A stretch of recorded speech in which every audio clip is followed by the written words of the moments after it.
Hello, everybody. A very warm welcome to this evening's discussion. A particular welcome to our panel of 5 people who have been working with digital innovation and other creative solutions in response to COVID. And we've invited 7 of the top UK chamber groups to submit case studies, really talking about their response to COVID, what's happened for them since March. And each of these 7 has written quite fully about what's been happening for them. And I'll give an overview introduction at the start of this in a minute. I'd like to just welcome, we've got Barbican Quartet, although Anne-Marie Sviedzma has just written to say she's not able to join us, but the Barbican Quartet have sent a case study to us.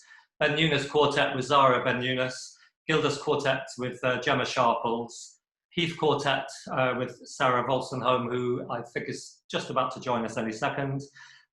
Dumas Ensemble Henry Hill, Marmon Quartet Stefan Morris, and Solon Quartet Amy Tress. So we're just waiting for Amy to.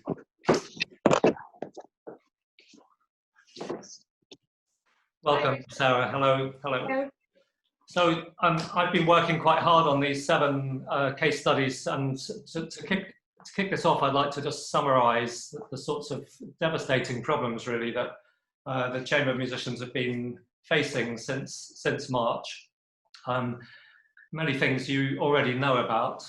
Certainly, all concerts, festivals, competitions have been cancelled for all of these groups and all the other groups we know.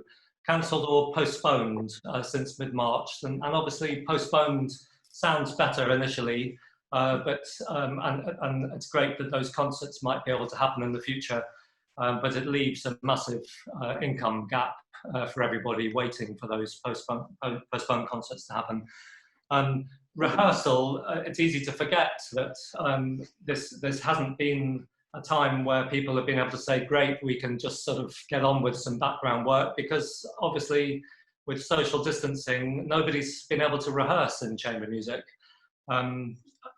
People have tried doing various things at a distance, but I think it's been extremely frustrating. So group members living in different countries are needing to accord with different rules of different countries and travel restrictions. Travel costs, implications of those for so few concerts coming up. So decisions, if suddenly a concert does become possible, for example, in Germany for the Marmon Quartet, can they make sense of it financially just to go for one concert, for example?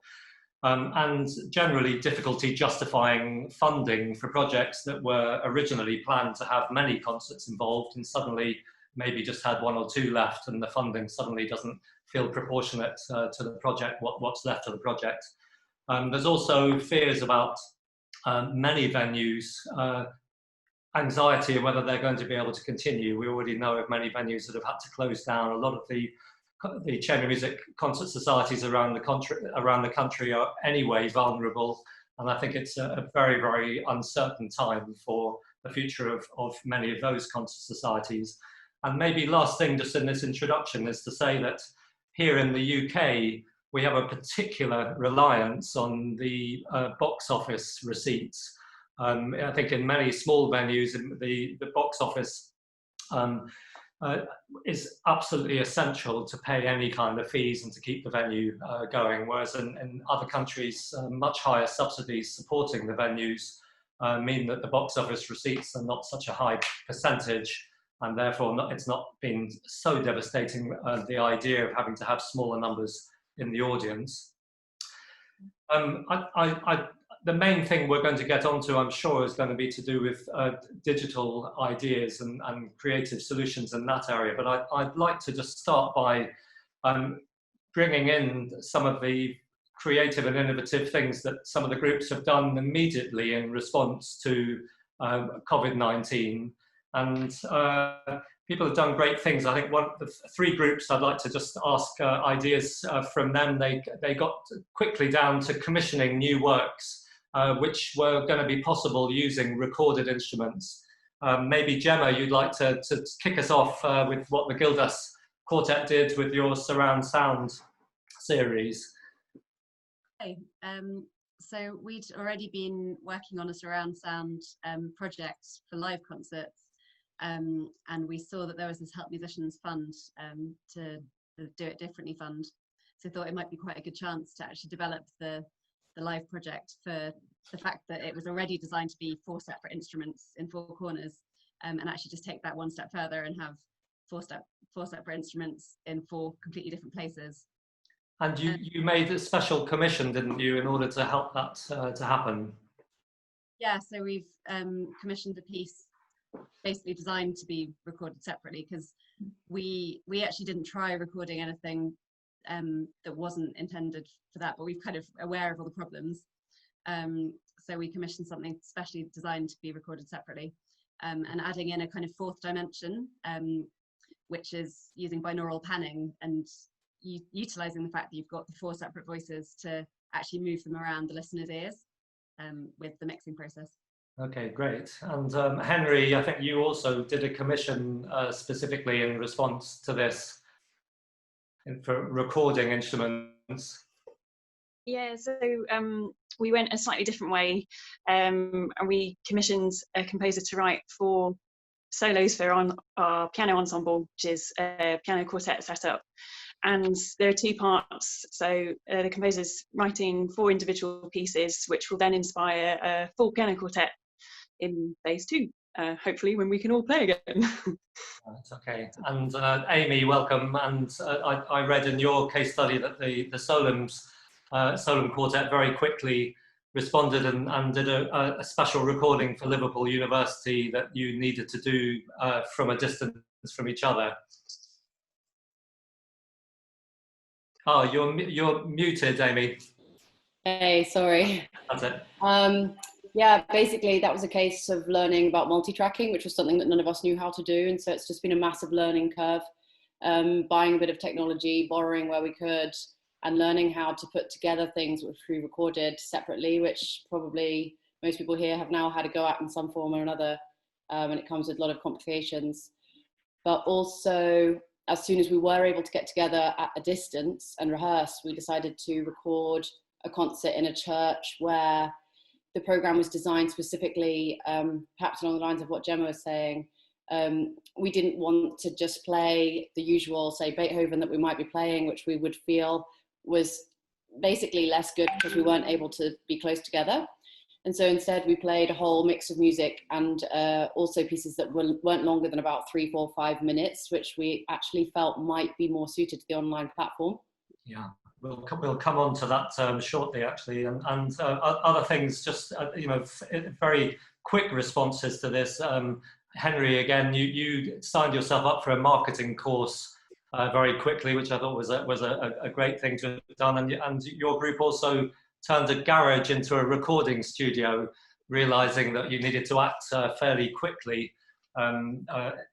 Not knowing what the future was going to hold. So that's just also part of an introduction, if you like, in a way that people responded when it still wasn't possible to actually meet in person. And then I think another area I'd like to just cover briefly is education, because this is something where people have done fantastic things, which are win-win really, because they're taking work out to the community and to children in particular, and also keeping your own chamber groups doing interesting things together. So Steph, Marmon Quartet, you did something interesting in Ireland with Concordia. Sorry, my internet just broke then, so I missed a bit before. But yeah, we managed to get across to yeah, we did a course with on Concordia, which was awesome, and we met loads of players and got to work with them and talk a lot about chamber music, and it was very strange trying to talk about chamber music with some quartets, for example, who were all in different spaces and in different cities and towns. But yeah, really awesome thing to do.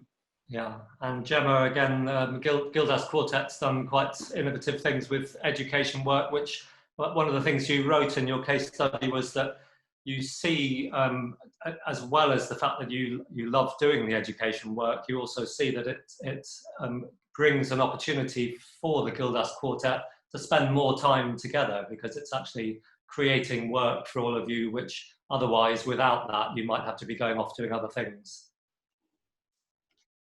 Yeah, we decided to run weekly sessions called Tune Up Tuesdays, where we basically invite any abilities to join us for half an hour of it started as just everyone practicing together on Muted, but has actually grown into more of a workshop setting, and we have kind of listened to the feedback from people and developed that. And then on Wednesday, we're doing a workshop Wednesday, which is a full day of kind of online activities for people to join in with. But it's definitely meant that we've just kept in touch with each other a lot more, I think, because we can't rehearse because Chris isn't in the same city. Yeah. It's been a really nice way of staying in touch and just keeping doing something. Yeah. Okay, great. So I mean, those were just two areas of examples of ways in which groups have managed to keep going and come up with ideas, especially initially before any possibility of being able to come together and rehearse in person. And now, Stefan is an example here. The Marmon Quartet have just met for the first time since March, and they're in Hamburg, and so literally first time seeing each other, being able to play together. And just this third part of this introduction is I thought it'd be interesting to talk about ideas that people have come up with, other than just thinking about ways in which they may need to use digital and streaming, but other interesting ways of reaching out to new audiences. And the Solum Quartet, Amy, I was interested to read about your Solum Lates series. So maybe you'd like to just tell us a little bit about that.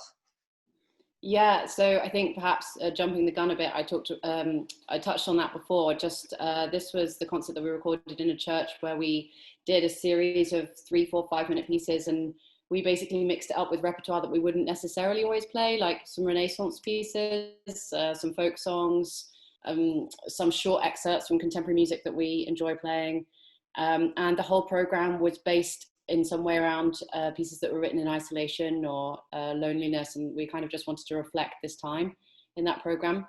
And I think it was a really nice thing for us actually to be able to think outside the box and actually choose a program that we wouldn't necessarily have always done. Yeah. And I don't know whether this is still relevant on this subject, but actually another thing is that we are going to be doing our first live concert in early September, which will be out in a park. Which I know quite a lot of people have been doing wherever possible. I mean, we're really lucky because we live basically all 4 of us down the road from each other. So we'll be doing it in a bandstand in a local park, which will be really nice, and free tickets for everyone. So there is a benefit in that we feel like we're actually bringing free music to the community.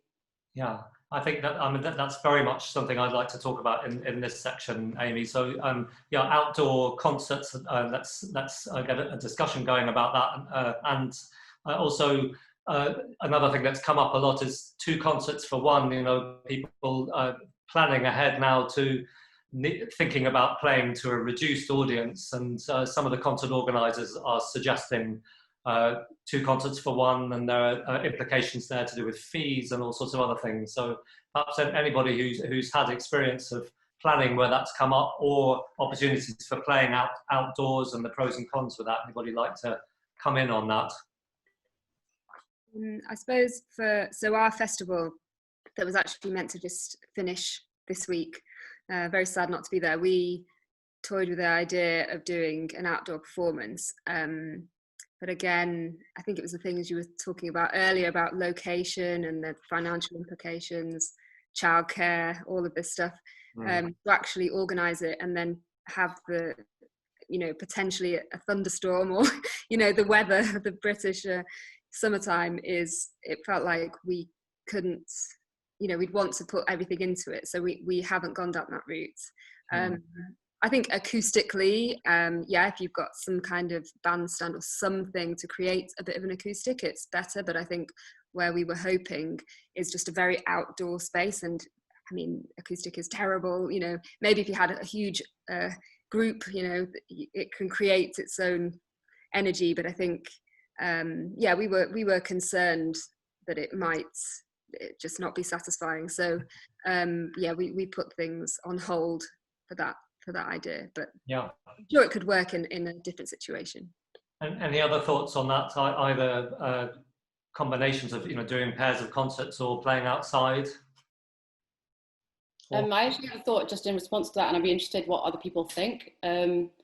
So this outdoor concert that I just was speaking about is actually it's going to be a series of concerts that my partner's organising, and he's booked a few other quartets for it as well, and to get around this issue about acoustics, because obviously this is a massive problem, and it's in Battersea Park, so we're talking like a massive space.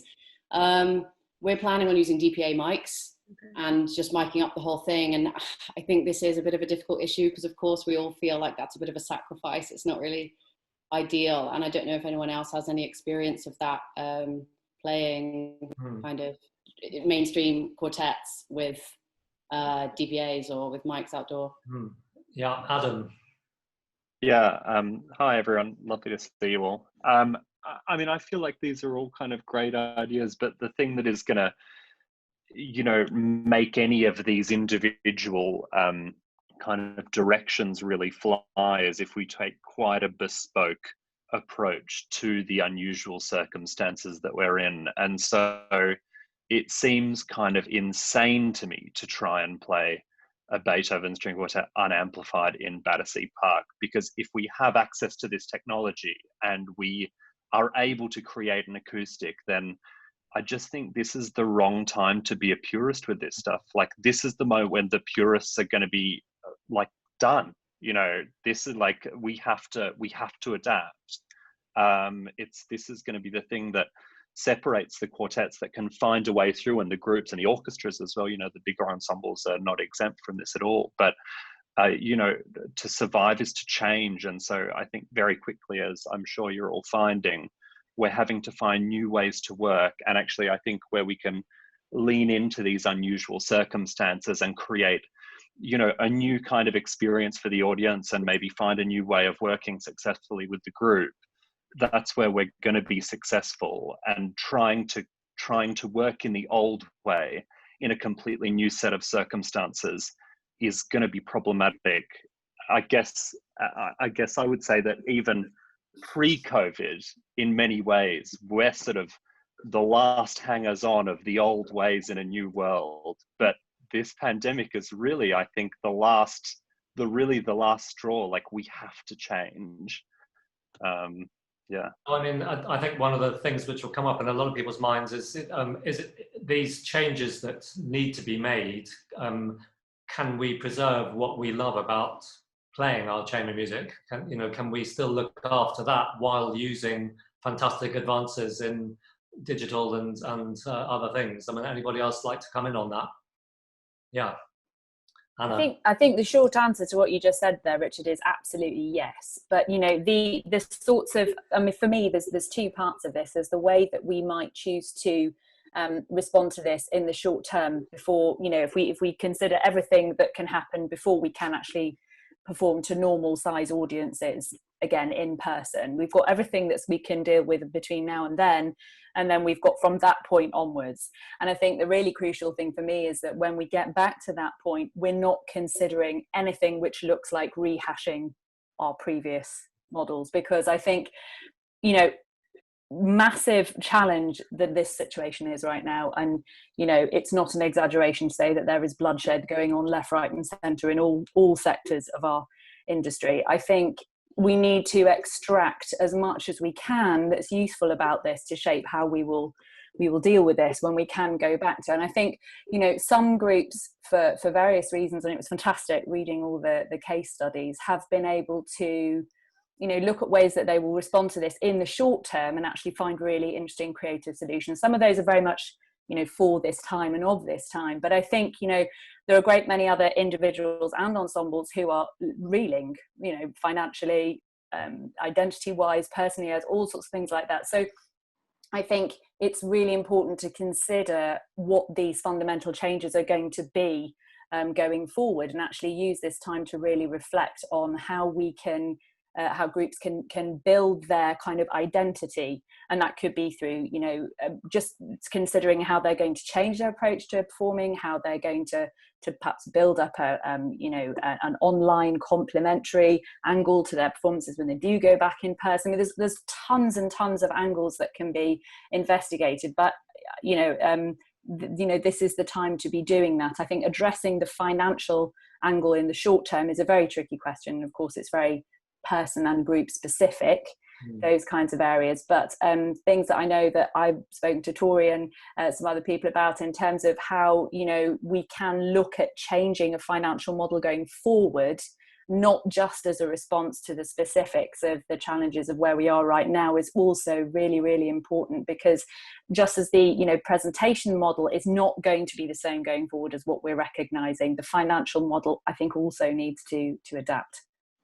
Tori, would you like to come in on that at all? Yeah, so just picking up on what you were saying about it very much being group specific, there's you're saying loads of groups in our industry at the moment are reeling, and that's okay. I think it's important for us to underline at this point that not every group has to break the new ground. You know, it is enough for us for some people to break new ground in different ways, and then to share what they learn so that everybody can move forward and adapt as we continue. And something I'd be interested to ask to Amy and Gemma and Zara is, which aspects of the new ways of existing that you've been forced to develop do you think you're going to continue with as we move out of the sort of COVID era and into the future? Maybe Amy? I think that, well, I touched on this before, but when you're reaching out to an online audience, I think inevitably, I don't think the concentration spans are the same on the internet as they are in a concert hall. I think we've all experienced that I've heard a lot of people saying, to be honest, I actually haven't watched that many concerts during lockdown. And the truth is, it's much harder when you're not in the room, in the atmosphere, and experiencing it live. And so we kind of, in response to that, felt okay just choosing movements of whole works and saying, we're going to do that movement because we think that's going to come across really well, and we're going to put it next to something that seems totally incongruous. And actually, we really loved doing that. And I think it's kind of given us a bit of a sense of freedom that we could actually do that in the future, and that it's okay to kind of get rid of the stuffiness around what is okay to program, it isn't okay, and instead just think, what will people enjoy? And Sarah, you wrote that you'd seen some research from the Berlioz Saal where they were saying the same sort of thing as what Amy's been saying now, that there's lack of tolerance for lengthy listening online. Yeah, absolutely. So the Boulez Saal in Berlin, we had a meeting, so it was actually about planning kind of a year ahead.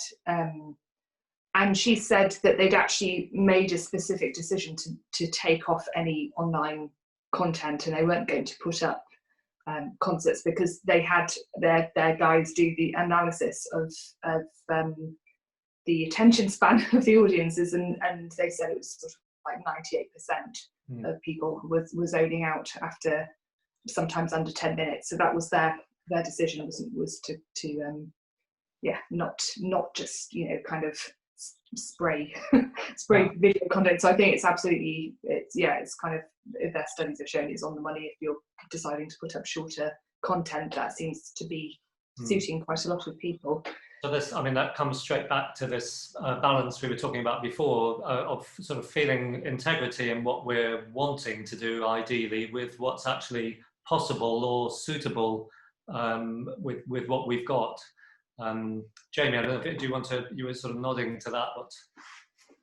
I think it's very interesting thinking about integrity. We all have the ideas of what we value as artists, but it's interesting thinking about the idea of people zoning out on online content that, yes, they may not sit through a whole 40-minute work, but there is definite inherent value of the smaller stuff. And I think, yes, we need to think imaginatively about how we deliver it and how we manage certainly the financial side. But I think there's a lot of people in this situation that are wanting that smaller content, maybe because they have I think someone earlier mentioned, childcare difficulties and in this situation, which is of course a huge issue on top of already a difficult situation.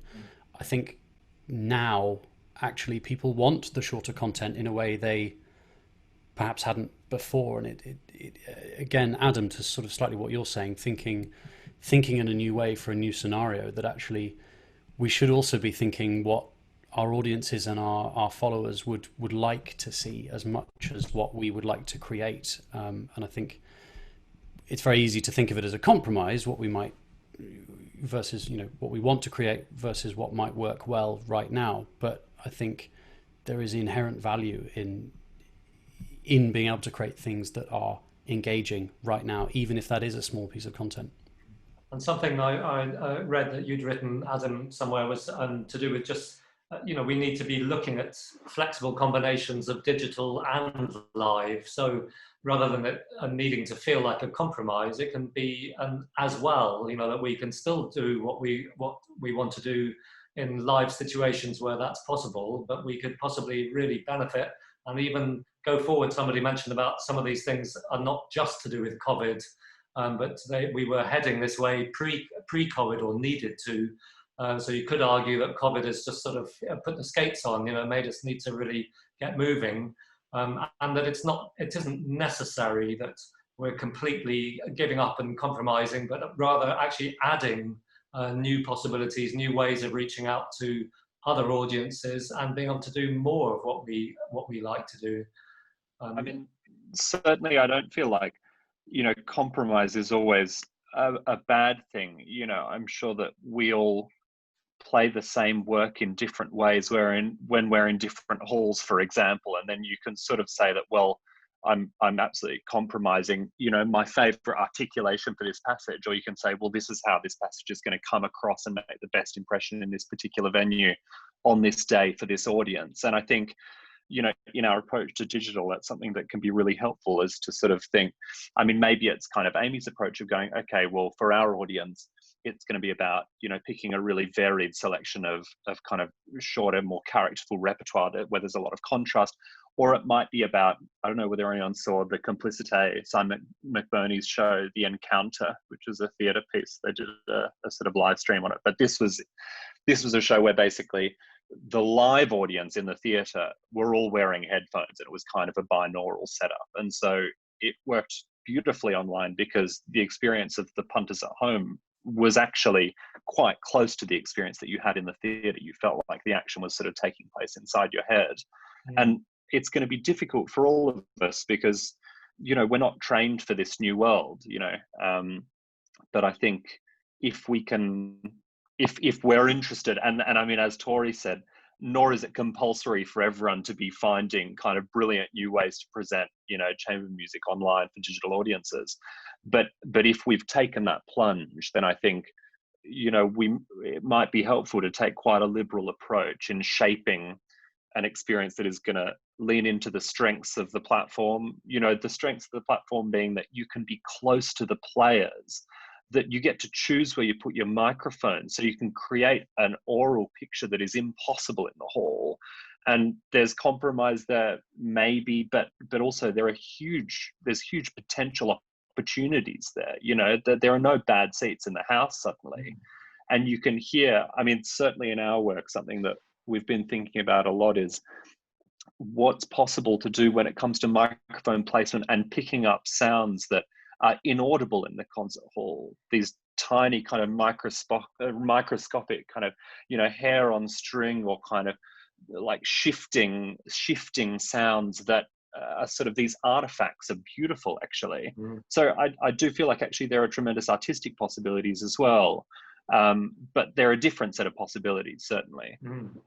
Diana, anything you want to come in on that? Really just sort of listening to what everyone is saying, and something I've thought during this time, it's a real opportunity for us to be focusing on audiences. Who are they? Why are they interested in what we're doing? And how can we tailor more to what they want? And even thinking, they want shorter bite-size online performances. Well, it is a really good opportunity for us to listen to what they want. You know, more often in our world, we're designing programs, we're designing events to take to people and selling tickets. But what I would really love to see and encourage people to think during this time is, well, what can we learn about our audience? What do they want? Let's really listen to them and tailor more to their needs and where do they want to hear music? How do they want to hear music? Why do they want to hear music? And really analysing those questions as we move forward. That's really interesting. And what sort of ways are there of finding answers to those questions? Excuse me. Well, I think it's listening. I mean, that's certainly something that we've all had to do during COVID, you know, listening to how the world is responding to this pandemic.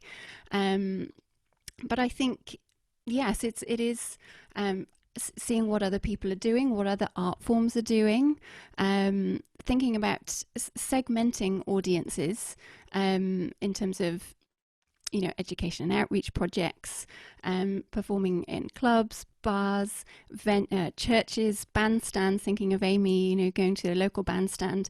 Well, who will be there and why? What are you offering them that they wouldn't have, you know, from any other experience? So I think, yes, just back to that point of really listening to an audience, and just segmenting audiences. Yeah, Adam.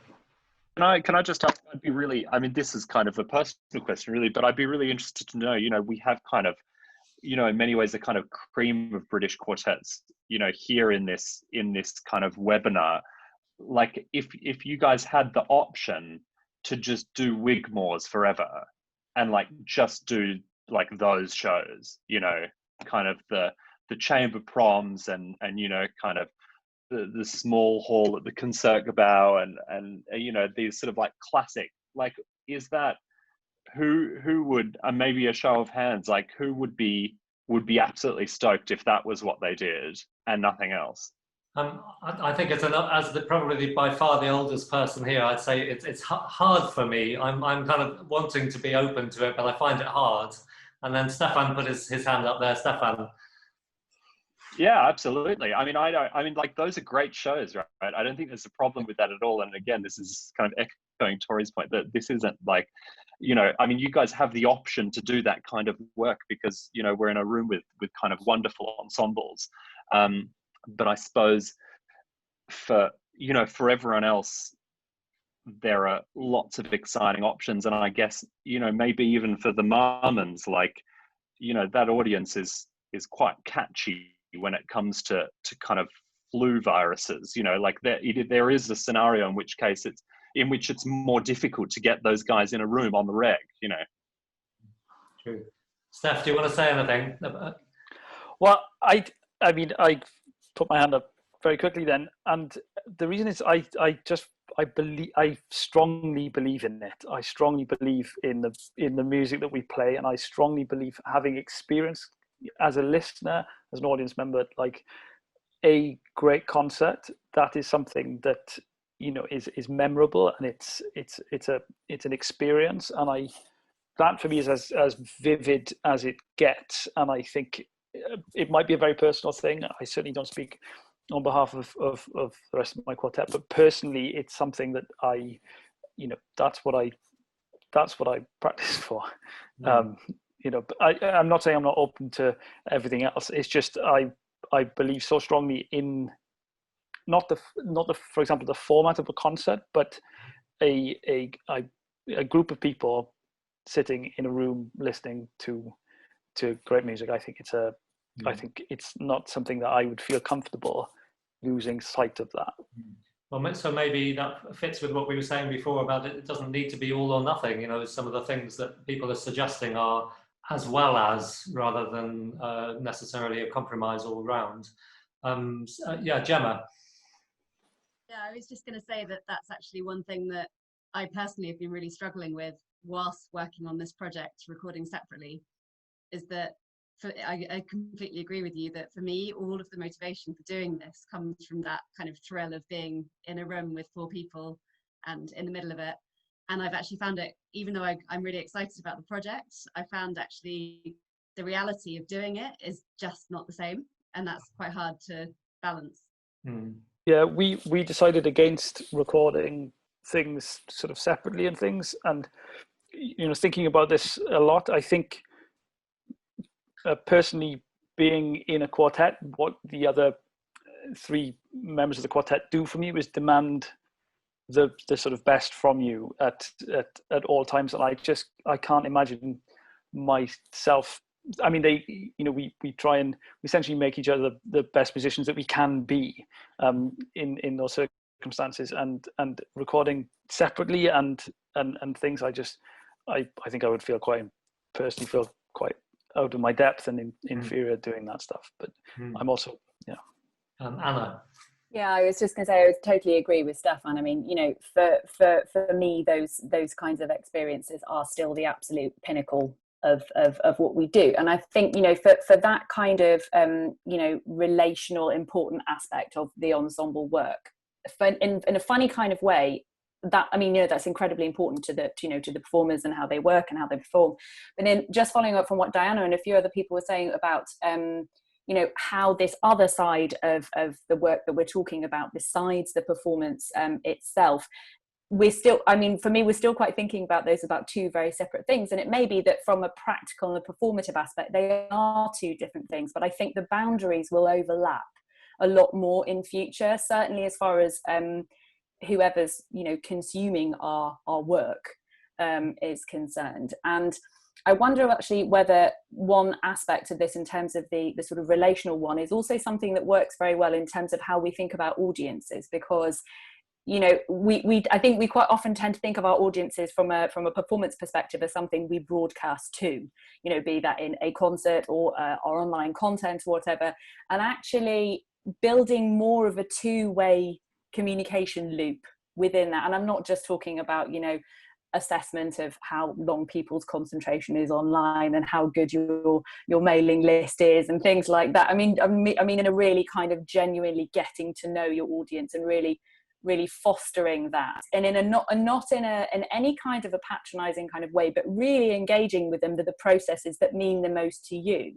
So it's not sort of trying to, I don't know, superimpose any other kind of model onto that, but in a way that really makes them feel part of what you're doing without compromising the quality of that.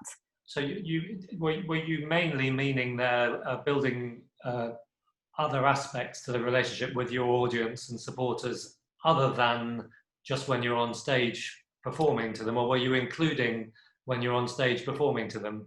Well, possibly both. I mean, you know, that's the latter part of that is how you might present concerts in, you know, in the physicality of that, how you might speak, how you might engage it. But I think there's so much about the preparation process, about the repertoire, about building your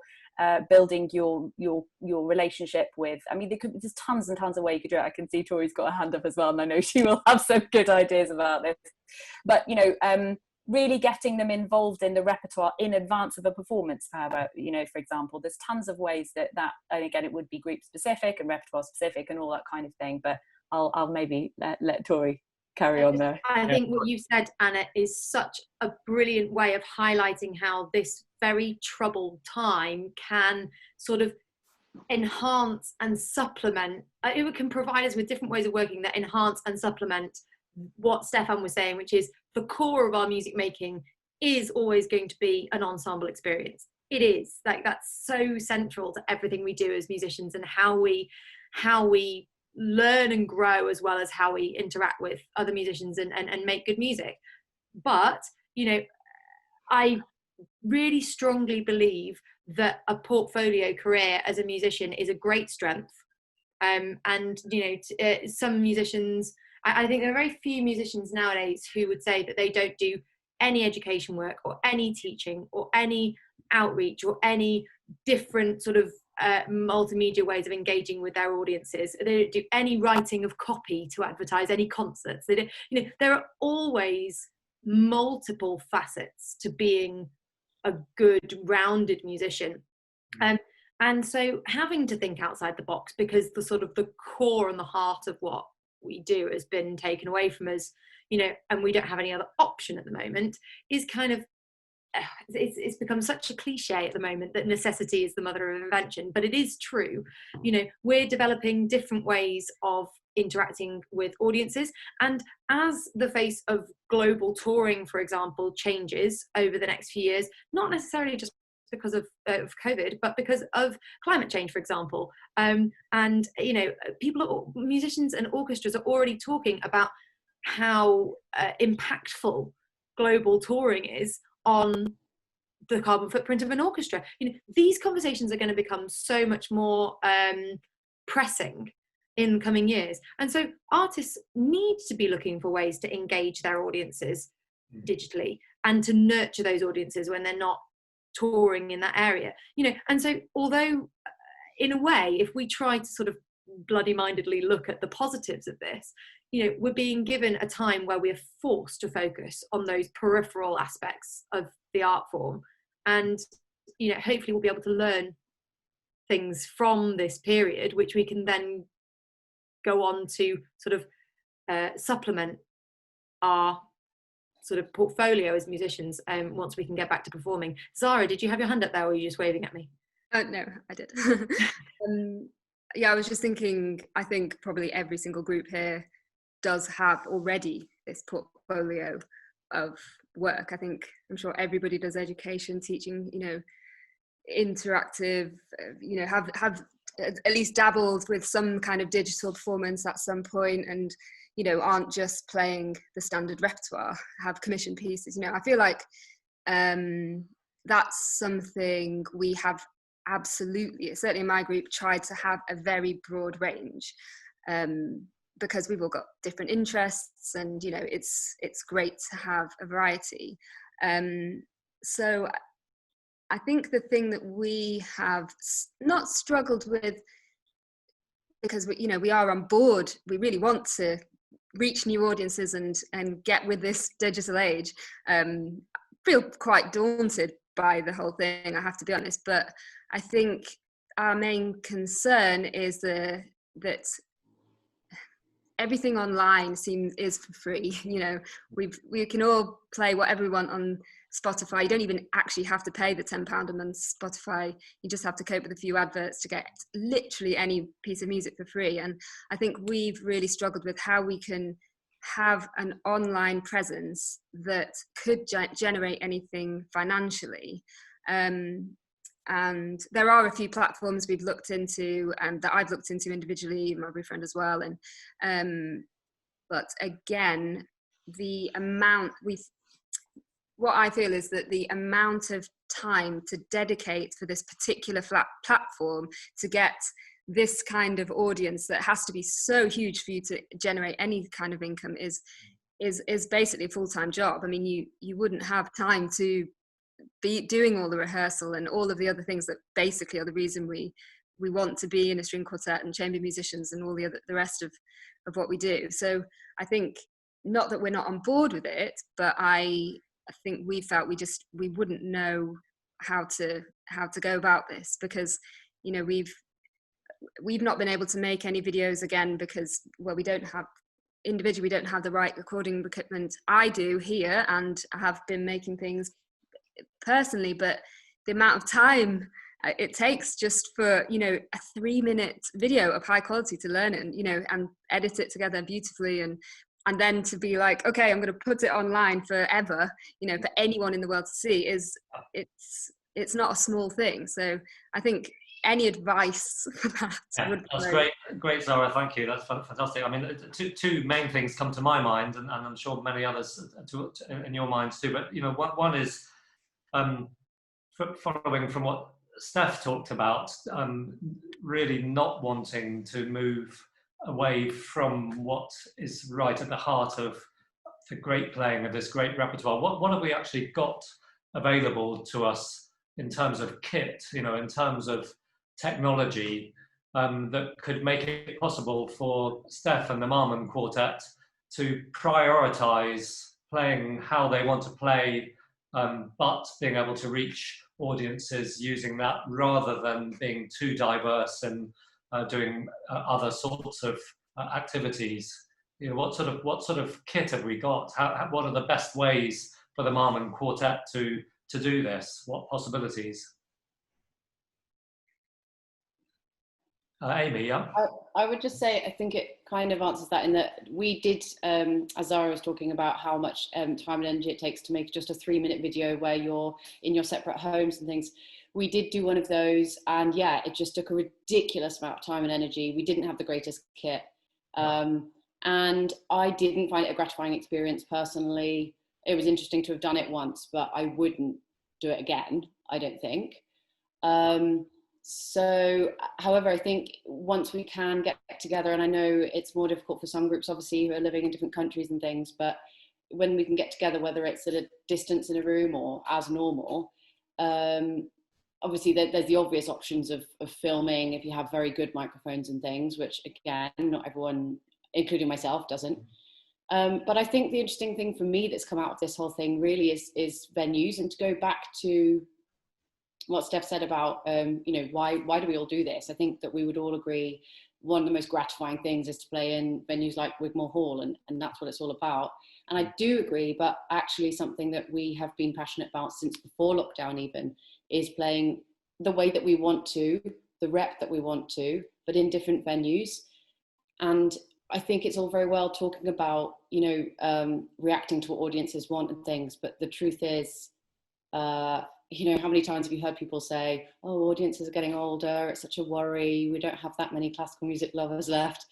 And I think for me, it's more reaching new audiences, bringing classical music to new audiences. So if we can play the music that we want, but use this moment and this opportunity to take it to venues that are possible, such as, okay, for the time being, outdoor venues, it's not ideal, but basically it means that we will probably reach some audiences who wouldn't have seen classical music otherwise, and we don't need a huge amount of tech, and we don't have, and that's another thing of what Zara said, which has been an issue for us, and maybe it's occurred to a lot of other people too. This whole thing of things staying up on the internet forever is a real concern for us. Yeah. You know, you don't just want to put any old thing up.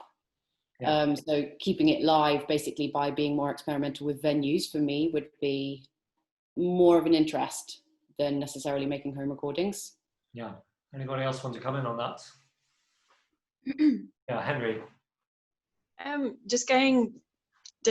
Talking about listening to audiences and seeing what they want. The ensemble I'm in has been going a while, but we had a new player come in October, so we've actually spent lockdown rebranding ourselves and actually connecting with brand new audiences who we've never met before but have only met online. I think actually there is something to be said for spending a little bit of time away from the music making, but just doing something on your phone, and it could be live, just introducing, what does your ensemble name mean? And it's actually amazing how much people want to get to know you as people, and they have no idea how you rehearse or even how your instrument works. So just doing just really small things actually has built us up an audience which definitely wasn't there before lockdown, let's just say. So I'd say just persist with it. I'm not very good on camera. It's something I had to force myself to do. I actually did my own live stream to test out things, and I did improvisation, which is something I love doing to people, and usually I feed off people, and it was bizarre doing it to a phone, but actually it works really well with the chat option we have. So I just say experiment, because people are looking for that at the moment, and this thing of it being up online all the time, if it's live, just take it down. If it doesn't work, it's half an hour, you can delete it off Facebook or YouTube, but try things out and you'd be surprised what people like. Yeah. So I think that, I mean, it'd be good to address this question that's come up a few times also in the case studies, you know, to do with the concerns about things being left online, the concerns about doing things which maybe you're not proud of being there for too long, you'd like them to come down again. What sort of things do we know about this, you know, how we can control what's left online and how to bring it down? Adam? Yeah, I suppose you know, our organization, something that we've found to be very useful is that, you know, it's sort of pretty straightforward to make content in advance, and then with the kind of premiere feature on Facebook or YouTube, for it to be broadcast in real time as if it was going out live. And certainly that's the way that we've done all of our kind of quasi live broadcasts. And I guess you get the benefit of it feeling like there's a live event and there's a community and people are watching it in real time. But also, you know, you can put in the titles of movements or cut in little interviews or what, you know, do whatever you want really. And then I suppose, you know, you then have the option to either do it as a live broadcast, which then people can watch in the moment and then it disappears, or if you are happy with it, then, you know, you can kind of leave it up. I mean, for me, I don't really, I totally get the idea of not wanting to kind of leave some sort of like, you know, heinous performance up online forever, but I guess, you know, we've all made recordings as well, and so I don't really, you know, as musicians we're all used to kind of immortalizing the performance that we gave in that studio on that day, and I don't really know that there's a huge distinction between this and that. I mean, the other thing I would say is that as opposed to studio recordings, and this isn't to excuse lapses in musical quality at all, but I think as soon as you have video with your recording, it is a different experience, and people are not listening in the same wholly oral way that they do when, you know, kind of Harmonia Mundi releases a new whatever kind of Bartok cycle. So I think there's also a bit more wiggle room. Yeah, and also, I mean, for many years, we've been, many of us, talking about the concerns about the kind of perfectionism, the concern about any audio recording that we make needing to be so perfect, and that in some ways that's taken away some of the artistic freedom and sort of grittiness, if you like.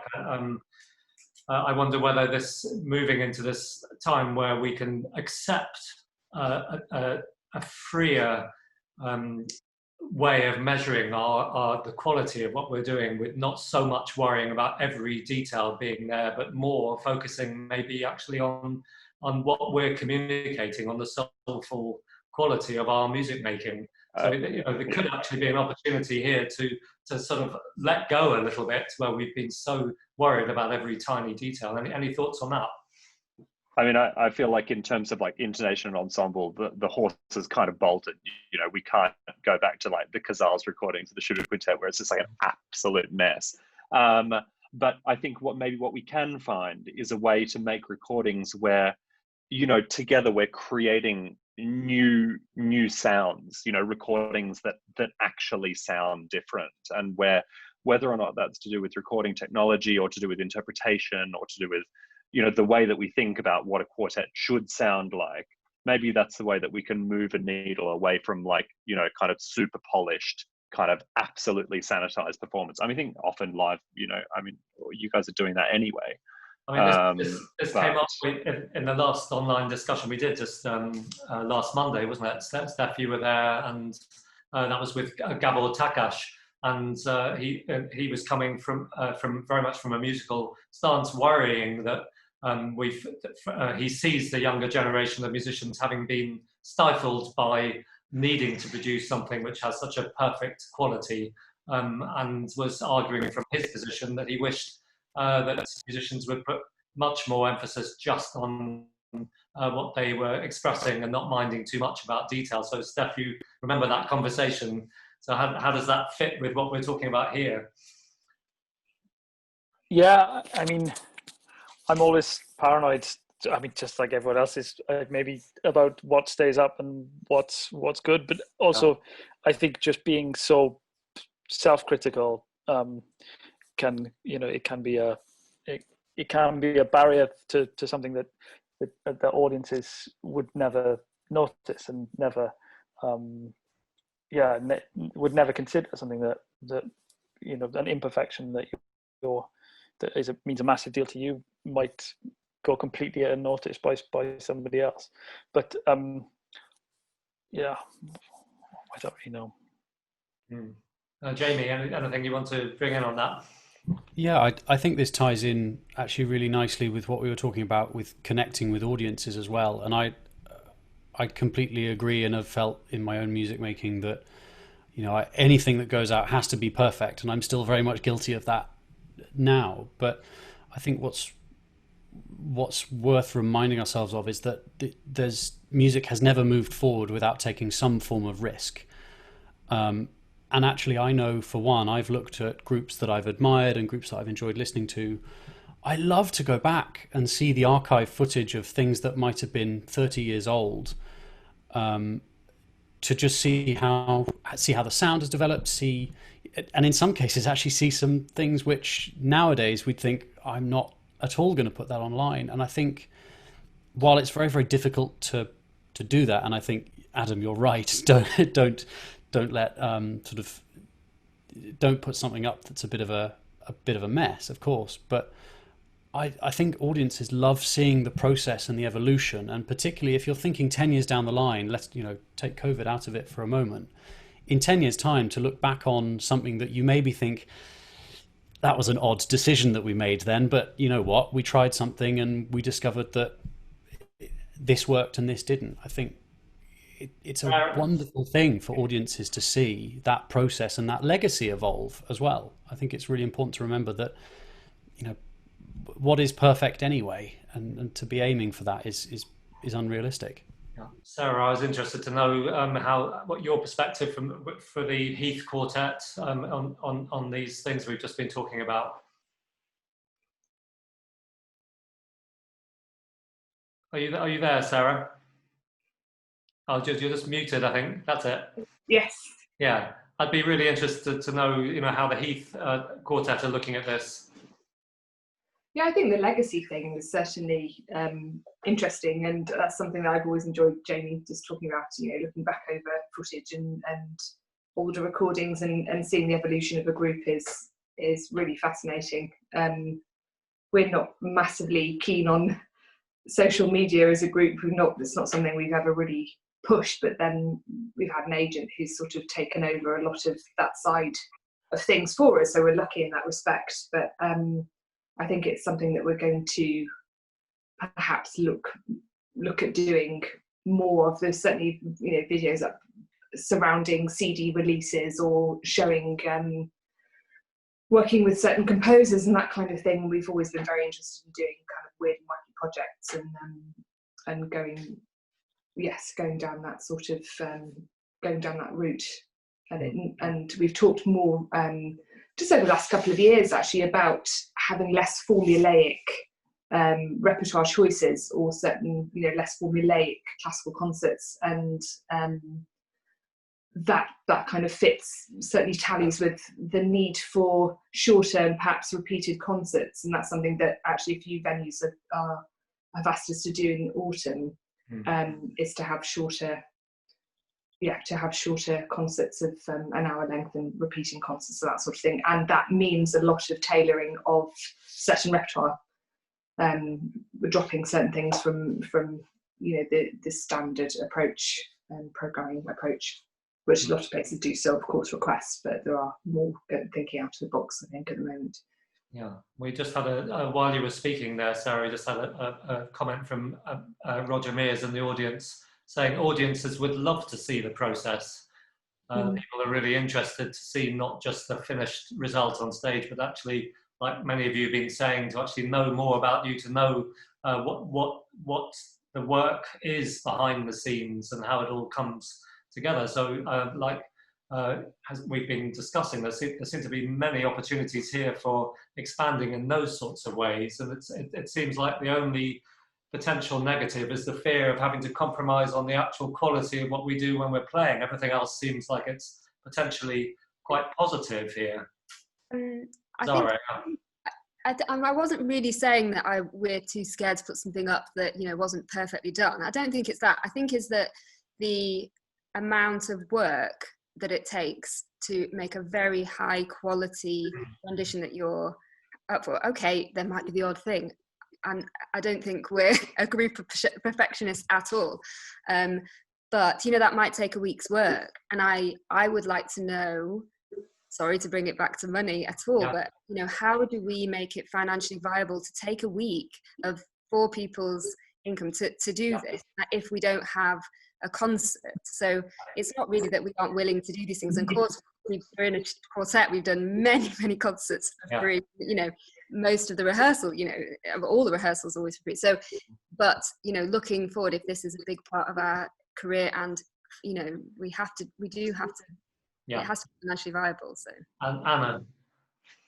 Zara, I think that's absolutely critical, and I think, you know, we do of course need to very seriously look at, you know, if we're concerned about artistic compromise in you know, working in this angle as well, but we can't, you know, we all have to eat, you know. So there's serious financial implications this to be considered as well.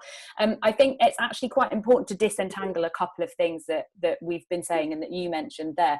There's what Adam was talking about before about, you know, premiering pre-recorded concerts, and I know with some of the Manchester Collective things I've seen, the concerts in from an archive effectively that have, you know, that have been able to be premiered. So for people who've already got that from previous work that they've done, that they've able to have recorded concerts, fantastic. But obviously for some groups they might have quite a big archive that they've not used or have, you know, used for a specific purpose. So I think if you've, you know, got the opportunities to do concerts like that going forward, and then therefore can maybe call in a team of people who can work with that, so you're not having to do that yourself in the moment. I mean, if you're looking at doing it in before you can get back to doing recorded concerts, or, you know, even if you can find a venue and do it in between now and then, I know that's the way a lot of people are going forward, but obviously there are financial implications to doing that. Having said that, I know that there are a lot of people who are looking to build up their skills of doing that technically at the moment. So now is also the time to be maybe calling in favours for people who want to be looking at those kinds of, you know, full video lighting production of things that maybe they would like to work more with in future. But I think as far as the financial aspect of it is concerned as well, is that you know, there are groups and there are organisations who are already looking at various kind of paywall structures for that, and we all have to educate ourselves about those, because there are quite a few and they do work in different kinds of way. But for me, we can't also talk about that kind of income stream, which may only be a trickle income stream in future, who knows. We can't sort of talk about that without talking about audiences for chamber music as well, because it is ultimately going to be those audiences who will continue to engage, who may pay for content outside of performances, you know, all of that kind of thing. So for me, that is really, really crucial. And it is, you're quite right, it is an overwhelming task. There's a lot of knowledge which will come out of that. But at the moment, you know, everything, there's a massive proliferation of free material. And that is it's very concerning. I think some people have done it because they feel, you know, they need the creative outlet. They just need to do something. Other people have had, you know, the total opposite experience. So I think what we see happening right now is not really how we should necessarily be looking. We shouldn't, for example, be thinking everything that goes online is just going to be, you know, kind of a lost leader. You know, it's not as though that's never going to represent an income stream. I think it's going to take a while for things to settle down before we do that. But I think for people who have got archive material or could look at building that, it's great to have that and to own it. And at least then you have some agency about how you control that going forward. That's great, and it would be great to expand on that. You know, specifically giving advice to the quartets and the Jumis Ensemble we've got here to do with what sort of ways can they do ticketing? As you said, everyone's got so used to just doing everything, switching on their computers and being able to watch everything live. What could Zara or Amy or whoever do to actually set up good systems for ticketing and bring some income in? To keep their groups alive and going. Diana or Adam? Diana? Yeah, I noticed when I was looking through Henry's website earlier, I was really impressed to see their donation system that they've set up.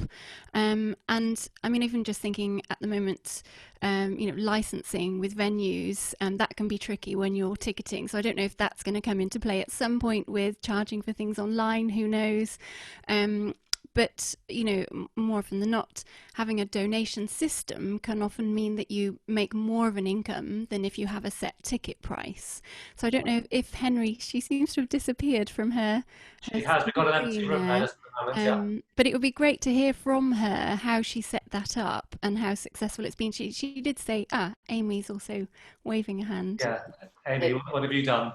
Just while we're waiting for Henry, just to say, Diana, yeah, that we had exactly this thought process with the last concert that we filmed, where we were thinking, basically having this whole discussion, and with our agent as well, about it's a worry that people are putting so much out for free, and is this really a sustainable way to carry on? So we decided, should we look at some of the platforms like SoundHub and things where you actually can buy tickets, and should we go down that route? And in the end, for one reason or another, we did decide to go down this donations route just for this first concert, where we are trying to generate income online. And exactly as you've said, we actually found people were just overwhelmingly generous. We were really amazed by that. And it kind of meant there was flexibility for people to log on and watch if they wanted to. But some people who felt they'd enjoyed it could give potentially more than they might have paid if we had ticketed it. Right. I think moving forward, it's a difficult one, because I think we like to feel that we're paid a fee for what we do professionally. And I'm not sure if donations is the best way to sustain kind of a career in a long sense. I think it was a fantastic thing to do for that concert and in the short term.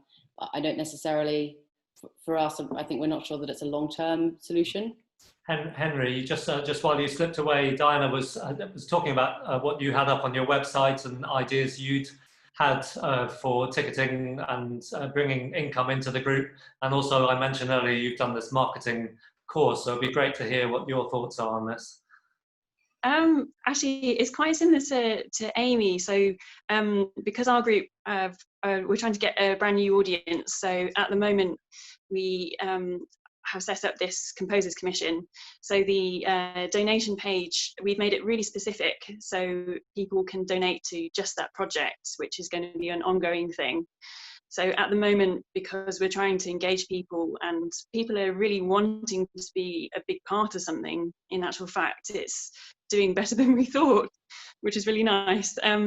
So for this stage, we're asking people to donate to something that they know exactly where the money is going to. So for this one, it's for the Composers Project. We've got a series of 4 online concerts coming up, which is a part of this project. And we've actually just been debating if we're going to do donations or tickets. And like how Amy said, we're probably going to continue doing the donations, at least initially, just to see actually what the response is and to test the waters. Talking to other colleagues, people have been asking for tickets, but instead of having a set ticket price, saying this is our suggested ticket price, and it's still being a donation page, actually works better than your sort of general concert, this is the ticket price and here are your concessions, for online at least, for now. It is a medium, and so people are trying to, an audience is trying to work out exactly how much they want to value this strange new world, just at the same time as artists are trying to work out how they're going to sell their product in this new world. And so I think that, this flexible payment structure is a really good way for both parties to sort of find a middle ground. And it also means that you're able to take into account feedback from your audiences, because as soon as you've done one event, like you said, Henry, you're testing the waters. You can see where a sort of good middle ground lies. Yeah, Adam. Sorry, no, Gemma's been waiting for ages. Do you want to go, Gemma? Oh, Gemma, go. Hi, I just thought I'd share something in a slightly kind of related genre, which is that I went to an Old Vic production, which I thought they organised it quite interestingly, which was to limit the number of people that could view it, and they sold tickets but at different price bands, as if you were actually going to the theatre, and you could basically select which ticket price you wanted. So I think £65 for a Zoom call was the most expensive, but they also sold out as you went, and they managed to create enough hype that the only reason I actually bought a ticket is that I got a text from a friend saying I'm 3,000th in the queue, And I thought, quick, I have to. And then by the time I got to the front, all of the cheaper tickets had sold out, and I ended up paying £40 for a Zoom call. And I thought that was quite an interesting model. The way that they limited the numbers, it also felt like more of an event than just kind of turning into a live stream. Interesting. Yes, scarcity is kind of a real part of kind of creating the perception of value for something, I guess. Yeah, I think that's a great model, the old Vic thing. I mean, I wanted to add a really kind of banal thing, which is that for anyone that's doing a lot of taking donations as part of their, model going forward, I think it's worth investigating of legal structure of charity for your ensemble. You're all charities, but as soon as you're a charity, you can you're eligible for gift aid, which means that you get 20% back from the government on top of all of the donations that you actually receive, which I guess if you're scaling up those donations is quite a serious financial incentive. Yeah, that's an interesting point. Yeah, Anna. This is just a really quick observation, but it's really one that's born out of my kind of, my love for the kind of music that we're talking about in the background of all of this, but also knowing what our audiences are. Just sort of to follow on from Adam was saying, yes, scarcity, but visibility. My nightmare scenario of all of this is that we have, as I've heard say, we end up with an online music community which is full of people who are amazing at social media and self-promotion, but don't retain the quality and the heart of the music that we're talking about. So I think a scarcity and visibility would be a nice kind of way of summing up that kind of angle. That's what I'd love to see from the end result of this. Diana, anything to add into that? No, not essentially. I think it's been summed up really well there. Yeah. We've got a few more things I'd love. Yeah, Adam. Sorry, Richard. I just had one more thing about the monetization thing, which is that, I mean, I think it's good to note that even the really big heritage organizations are having a lot of trouble when it comes to monetizing online content. The NT did like massive kind of funding donation campaigns for their broadcast series, and they didn't kind of break even on those or make anywhere near what they would have done actually selling out those tickets. This is a big challenge. However, I think there's a lot of really goodwill out there at the moment towards musicians, and especially to freelancers actually. And I'd really encourage everyone to look into the process of applying for kind of Arts Council funding, or PRS funding for commissions or whatever it is, because those funds are there to support chamber ensembles. I guess if it's public money, then there's usually some kind of an angle where the thing that you're making has to be for public benefit, and that's where the exclusively Wigmore approach is problematic, I think, because we have to look in the mirror and sort of acknowledge the fact that those audiences tend to be old and white and rich, and that's not necessarily the United Kingdom that we kind of live in today.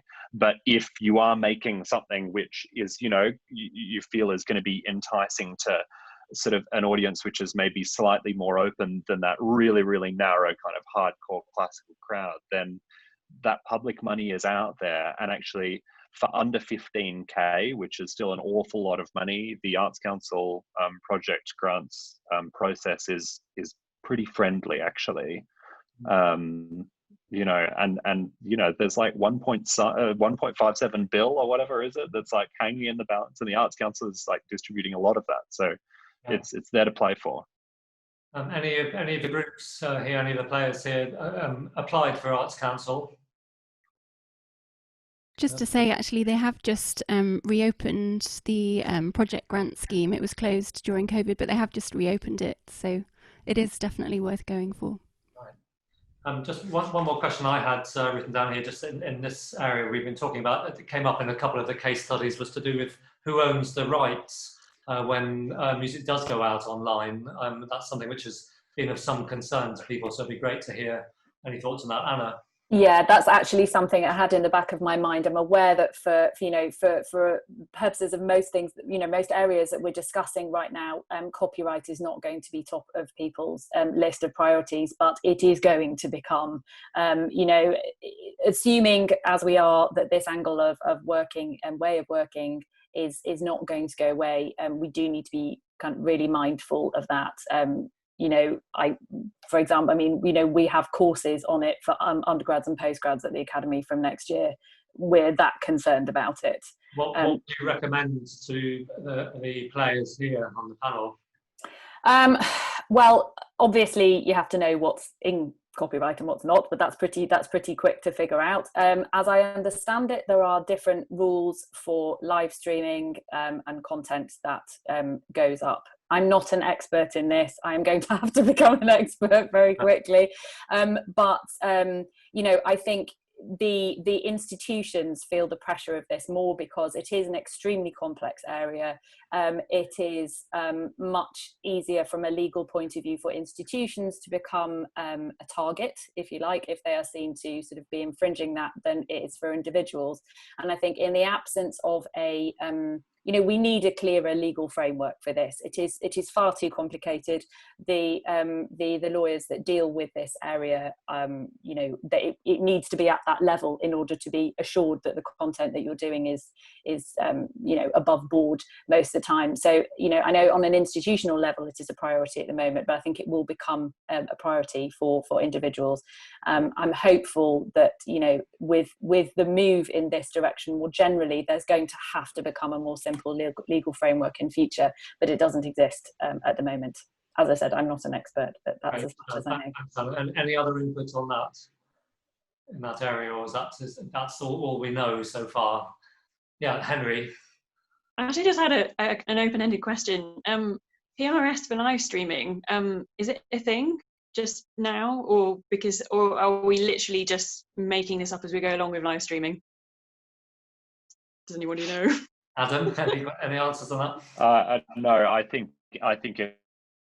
it's sort of totally the Wild West. I mean, we literally had a show a couple of months ago that was being live streamed by a major UK conservatoire, I guess, and the huge issue that came up was our music director was playing the D minor chaconne from memory, and they wouldn't agree to do the stream until we told them what edition of sheet music she had memorized the chaconne from, that again is out of copyright, and she was playing from memory. Like, this is the level that people are kind of losing their minds about this stuff.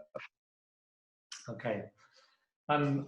Next thing that I'd love to move on to is something that came up again quite a lot in the case studies, is just a bit any advice that can be given to do with using social media, personal emailing, websites, question and answer systems, ways, actual more specific information about ways that people might be able to use these sort of platforms to help. So any suggestions on that would be great.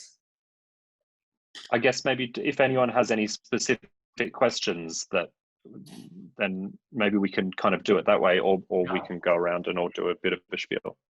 Yeah, anybody want to come in with a question on that to do? It came up in various case studies. So just how to use social media, what advice for people who really haven't been using it much until now, what kind of advice can we give to them? Henry, I think you wrote something about social media, and you've also been speaking a little bit in that direction, but anything you want to suggest there? Social media is a big beast because it's always evolving. So once you get used to doing it one way, it does change. I think you just have to jump in and try things, but you can also plan things ahead of time. So people have been talking about you can spend a lot of time doing it. Yes, you can, but you can be quite organized if you have a concert or an online thing coming up. If you sit down one morning and you schedule in content, that can actually take quite a lot of the work away in the long term, and it means you can go and do rehearsals without having to think about it. I would just say that just keeping, if people do comments or you making videos and people are interacting, to take the time to respond to them. So maybe once a week or something like that. And it's really amazing. People just want to connect, and there's you know, there's a whole wide world rather than your local audience. So you can be far reaching as you like. Yeah. Any other thoughts on that? Yeah, Diana. Just jumping in. I think it's really worth thinking for each individual platform, so website, Instagram, Twitter, really tailoring them. So thinking, who is the other end of that platform? How old are they? Who are they? What are their interests? What are they doing? So a website, for example, that might be more for a promoter. So that's a shop window ultimately for them. So having suitable content, having downloadable biographies, photos, and having instant access to really high quality videos. But obviously your Instagram account would be potentially targeted at a younger audience. So it's all about, I would say, tailoring the content to each and individual platform. For me, in my age bracket, I'm more of a Twitter user, I would say. I do not use Facebook at all. So I know there are some ensembles, some soloists that, you know, just have a Facebook platform. Well, potentially, you know, I would be an ideal target audience, but I don't have access to, I choose not to have access to Facebook. So it's really, thinking about who interacts with each and every platform and how you're tailoring that information to really engage with the person the other end. Jamie, I guess Adam, yeah. I was just going to say that I guess, you know, I know that, you know, kind of social media and this whole side of it can be, you know, can feel very overwhelming, and like, you know, you're sort of screaming into the void a bit. And I guess the thing that has been quite useful for us is to have specific goals that like, what's the reason that you're on social media or that you have an Instagram account? Like, what are you actually trying to accomplish? You know, if, you know, you have an agent and you get concert fees paid, then actually it may well be that you have no need for any kind of social platform at all, because, you know, the income is coming in through those fees. If the reason to, you know, be on Instagram is to connect directly with your fans with the idea that they will then buy tickets directly from the quartet or be making donations directly to the quartet, then that's a very different kind of content that you might want to make than if you're making things that will be attractive to concert halls to get them to book you, for example. And so I think that's probably the first step, is to figure out what it is that you want to accomplish, and then to figure out the best way to get to that end. It doesn't have to be this kind of infinite ladder where there's always more to do and there's always more kind of content to be made. But, you know, I think we can be more strategic than that. Great, thank you very much. And two more areas I want to cover briefly before we bring this discussion to a close. One is a very big subject, really. It's lobbying for a new approach to funding for chamber music. You know what, we have no. I was speaking to a few people just before the discussion started. We don't have a sort of named person standing up for chamber music in the way that perhaps orchestras do with Simon Rattle, Mark Elder, and so on. Can anyone give suggestions of ways that we might be able to club together and actually lobby for a better funding approach generally for our area of music? Do you mind if I just ask, Richard, what sort of connections do you have with ISM? Well, I'm a member of ISM, as it happens, but so I get their magazine and so on, but I don't have a particularly active connection with them otherwise. Because they are obviously, you know, we all see how much lobbying they are doing. So it might be great just to sort of, you know, build those connections, those collaborations, and really make those connections to build a strategy there. Yeah, we had actually the very first of these Chamber Studio Online discussions that we did was with Susan Tomes leading a discussion. Anna was there, Sarah was there, about how we might see the concert world post-COVID, and this came up talking about lobbying for a funding approach. And one of the things that Susan did was to try to get a letter into The Guardian, and it was just around the time when there was some very important articles coming out there about the state of the music business, and Simon Rattle was speaking and Mark Elder was speaking, and actually the letter coming from Susan Tomes, albeit with I think 50 people who'd signed it along with her, it didn't get published. It didn't kind of hit the light, if you like. So chamber music has always been a rather sort of minority, fragile place in a way, but it does feel like maybe this is a time when we need to look after each other quite well. Anna? I think there's various sort of aspects to that. One of the challenges is the lack of overall representative body. And the sort of the plurality of it. Although I have to say that even I've had to / have sat in on various sort of Westminster forums and various things actually in advance of the DCMS Oliver Dowden Simon Rattle spat after his Radio 4 appearance. There were not the appropriate people, to my mind, appointed to the advisory body to the DCMS about this in the first instance. I think absolutely, what Diana was saying, using existing groups like ISM may be the way forward, but this is also possibly the time when we need to be looking at more sort of a more, because one of the problems about the way this has been communicated to government in general at the moment, apart from that the Classical Music Corner has been quite poorly represented, I think, is that we have too many voices basically, and not that many easy ways of having a really coherent one voice type response. But maybe as far as chamber playing is concerned, actually having some sort of umbrella voice, whether an institution or something else, I don't know. Yeah, it's a tricky field. Yeah, Adam? I think we're also freelancers, before we're chamber musicians, and actually I do feel like maybe the tide is starting to turn and people are sort of realizing that actually, for every salaried member of the Old Vic, there's a bunch of kind of focus pullers and lighting dudes and front of house people who are all freelancers. And so, it does feel like that part of the sector is having a moment. And I wonder actually whether or not it's going to be easier for us to be a part of that world than it is to go, okay, well, this is the kind of society for fine string quartet playing in the UK. Because we are part of that freelance musical community, whether or not we identify as such, in kind of normal times. That's really interesting.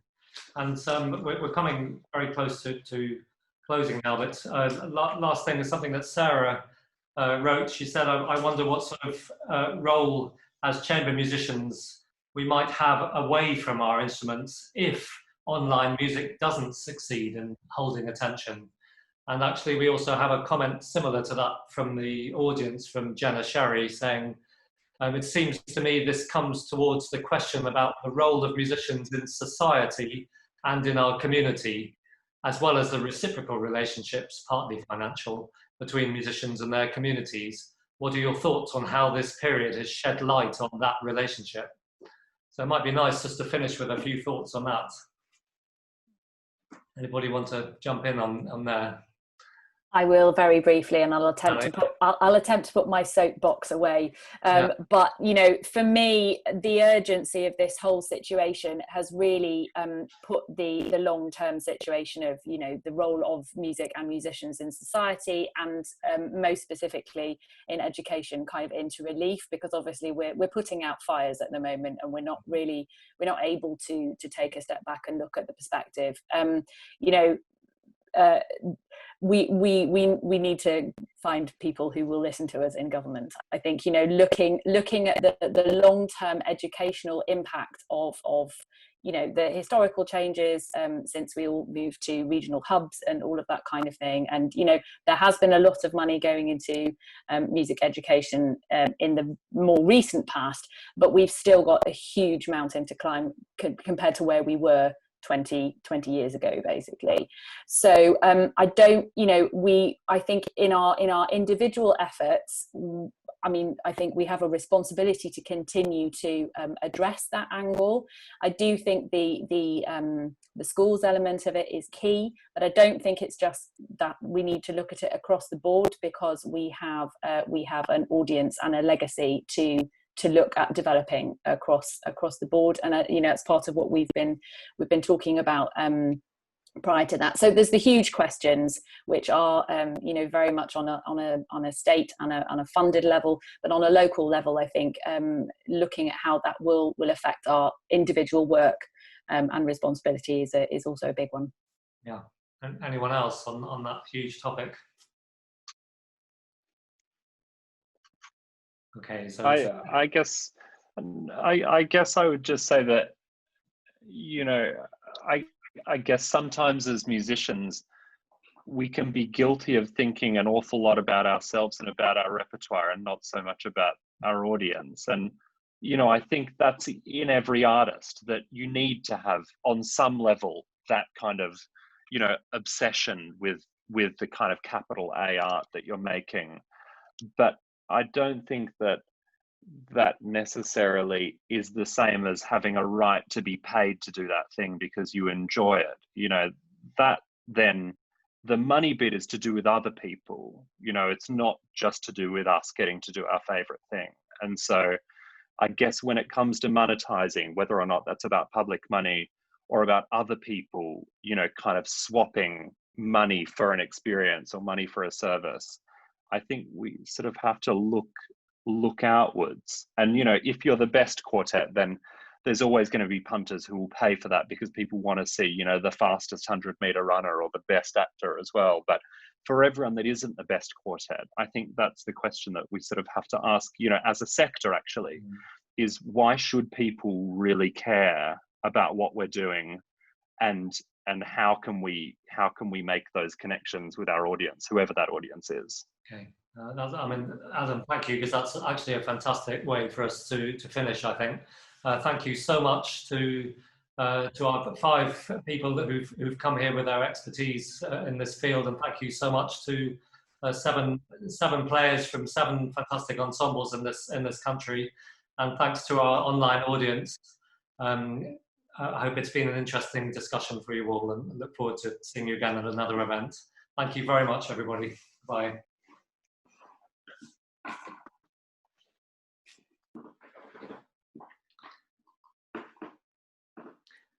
So we can continue to discuss a little bit, but we have audience still just watching us as we sign out, and just feel free to sign out as you like.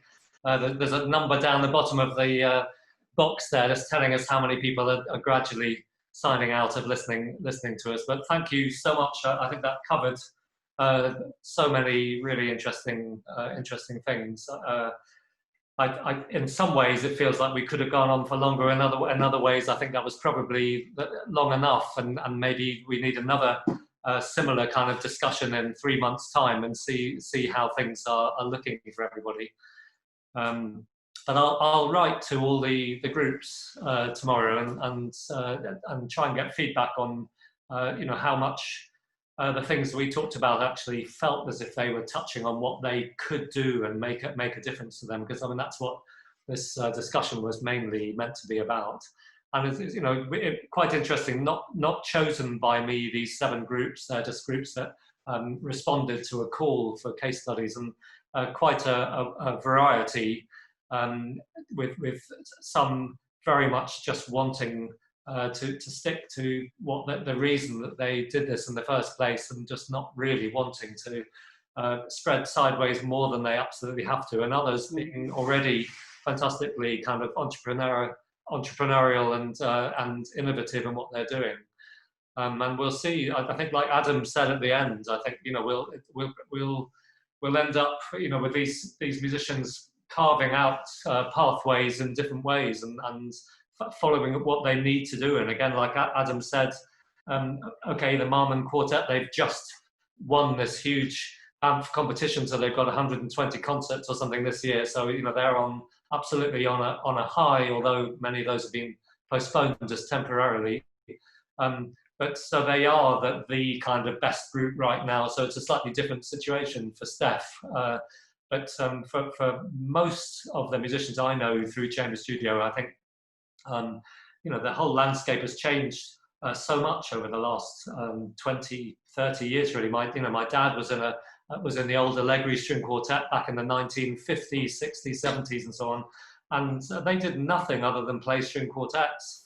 And I think, you know, the last quartet that pretty much was able to do that was the Lindsays with Peter Cropper. You know, they just, I think because of his personality, he just simply willed it to happen that everybody wanted to be listening to the Lindsays.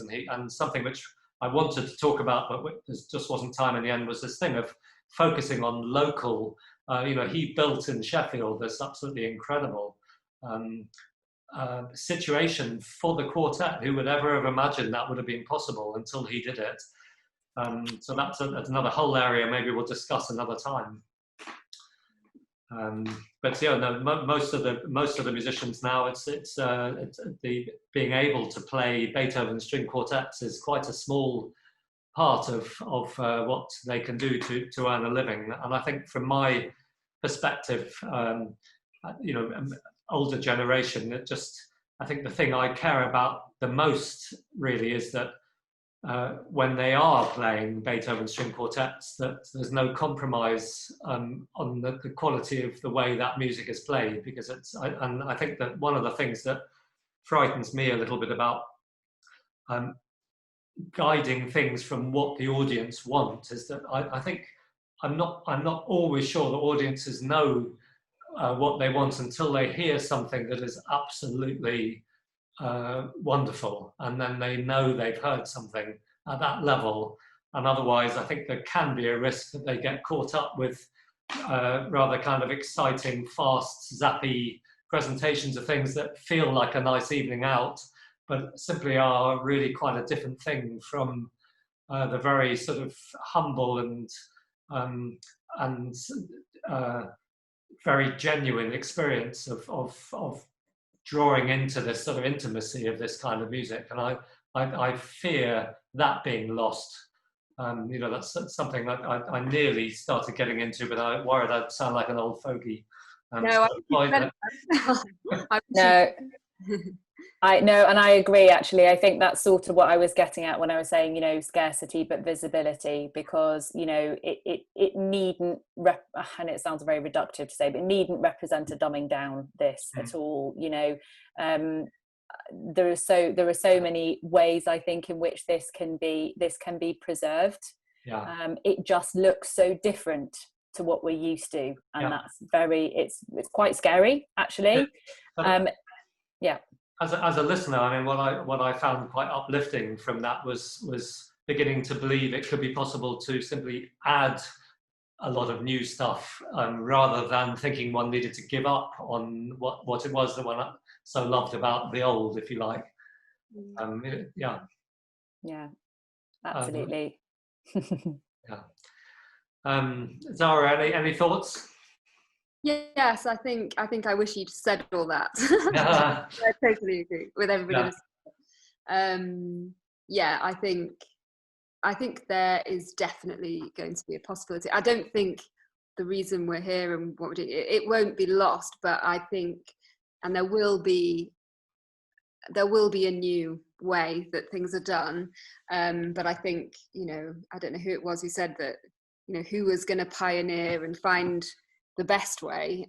I'm not sure who that will be, but I'm sure we will find this, you know, I mean, it's difficult at the moment anyway, because we are right in the middle of a pandemic. So, you know, once this, I mean, who knows how long this will go on, but maybe over the next couple of years, we will just have naturally found a way things are going to work. But I think it is very, very daunting, very scary. And we are, as a group, are certainly, we don't really know what to do. We're up for trying things. I think we are very much of your feeling that we don't want to, you know, we want to do things with integrity, and even new projects that might have some of the more, you know, immediate engaging things. We still want, we recognize we might have to do things like that, but we still want it to be incredibly part of our vision, you know. So I think it is a scary time. And I suppose, I mean, like, you know, most people talk about their jobs, and not everything is perfect about their jobs. You know, my two kids come tell me about it, and they have highs and lows, and some aspects of the job they absolutely love, and some aspects they don't. That's not in music, and maybe we've got rather spoilt in expecting that everything we do has in our playing work has to be absolutely sublime and wonderful, and maybe we need to be seeing that we've got to be quite pragmatic, and in order to buy ourselves opportunities to be able to play in the way we most love, we've got to actually work quite hard in other areas. And maybe we've been almost spoilt up to now. I feel like I was in my life. I was basically, I mostly was just playing what I wanted to play, and it's not really like that anymore. Yeah, I mean, it's like Gabor was saying last week about he feels for all these young musicians. I mean, even people coming out of college now, I really feel for them. I mean, it's how on earth would you foresee your career? I mean, it's just it is. Yeah, so maybe you're right. I do think there will be a real I think we're still very worried that somehow these extra or different ways of working are going to override the interest in coming to live music. And I think the appetite for it will be very much still there. I mean, I have no proof. I just sort of feel it in my gut that it just can't go. But I also think it's potentially, and this is a little bit, zoom out kind of meta thinking, but I do think it's worth considering the wider social changes that this pandemic will engender. We touched on it earlier in terms of problems with touring and things like that. But I think that, even if it does become the case that huge numbers of more people will not need to commute to work, will work from home, I think anything which is based around local initiatives will have so much more significance and impact in the future than it might have had, purely because people will have time to be in a place, and I think it follows from that people may have much more of a sense of connection to place, whether that's where they live or somewhere they're very fond of, whatever it might be. So I think where that overlaps with a group's particular interest or initiative, like Zori saying, like if that's a festival, or if it's where all the members live in a particular place, or whatever, I think there's a real potential in that. And I also wonder, and this is really meta thinking, whether or not the amateur music world may also change again because of that. So anyway, those are just those sort of little extra sort of longer term dimensions, rather than worrying about the short term that may. I agree, Anna, and something I haven't yet seen it, but I'm really hopeful and excited by the prospect of more community music in the community, and the question of what can musicians be doing beyond their instrument. It's taking music to the community and to all generations, all walks of life. And I think we've always tackled the question of access, but I think now with the Black Lives Matter movement, we're seeing access on a whole other level, which I think is brilliant and fantastic. And how can we embrace that access topic even more than we have already? And that, I think, it absolutely comes down to community. The other thing for me as well that I find very reassuring, and it is as much personal as it is a general observation, that actually a lot of this is not new. The particular manifestations of it are very new.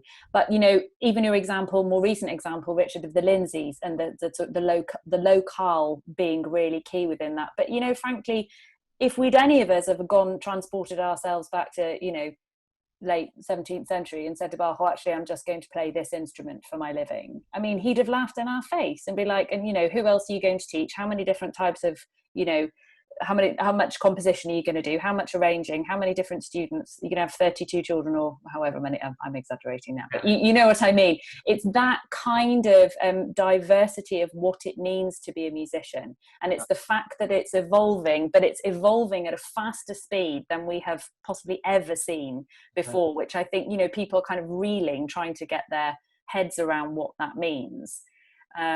So it is new. The manifestations of it are new, but the principle, I don't think, is new. I think I completely agree.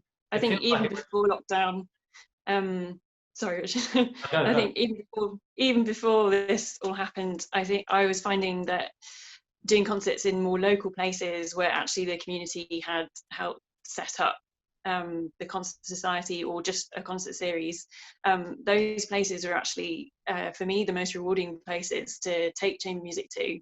And in a way they're the most appreciative, because you know they don't want to go into the big cities. It's such a treat to have it on your doorstep in a tiny place, and I kind of hope in a way we'll go more down that route. And I grew up with the Lindsays, and Sheffield was the place for me to go to see concerts. So I'm a big fan of the Lindsays, and I totally love their model, and it's still there. I mean, the music scene in Sheffield's amazing. Just think how different your life would have been if you'd been in some other city up there. Well, exactly. I mean, I'm in Derbyshire in my family home again, so it's kind of all brought it back to me, and it's something my ensemble's thinking about as well. We have a following in the UK, but we have one in Latvia too. We'll see where that goes. I think it feels to me like it could be great to do another discussion like this in a few months' time. You know, maybe 6 months' time. I don't know, just to sort of see where things have gone in that time, because as everyone's been saying, everything's moving so fast. So I'll certainly keep that idea in my mind. And thank you so much, everyone, again, for such interesting contributions to this. And we'll have to just see where things turn now in this next little bit. Thank you. Thank you very much, Richard. Yeah, I'll probably write to everyone tomorrow at some point. Yeah. Okay. Okay. Thank you. Bye. Bye-bye. Bye. Goodbye. Bye.